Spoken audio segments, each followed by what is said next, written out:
Kalimi i mjeteve të tonazhit të rënd nëpërmjet aksit Burrel-Skuraj është ndaluar. Shkak për këtë është bërë pikërisht ura e Karicës, e cila sipas ekspertëve të autoritetit rrugor shqiptar nuk është në gjendjen optimale për të mbajtur pesha të rënda, që janë kryesisht ato të transportit të mallrave mbi 3.5 ton për aks. Ndalimi i qarkullimit mbi këto urë është kufizuar me barriera betoni të vendosura në të dy anët e hyrjes, ndërsa është plotësuar edhe me një sinjalistik, por që respektimi i saj lë për të dëshiruar. Kjo urë është parashikuar të rindërtohet me buxhetin e Bankës Botërore i akorduar pak vite më parë për 24 ura në të gjitha akset kombëtare të vendit tonë.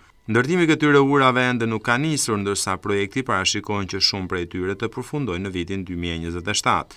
Burime pranë autoritetit rrugor shqiptar thanë për Mat Televizion se ura e re e Karicës pritet të ndërtohet në gjysmën e dytë të këtij viti, ndërsa është autoriteti financues i cili do të bëjë tenderimin dhe më pas shpalljen e fituesit të projektit.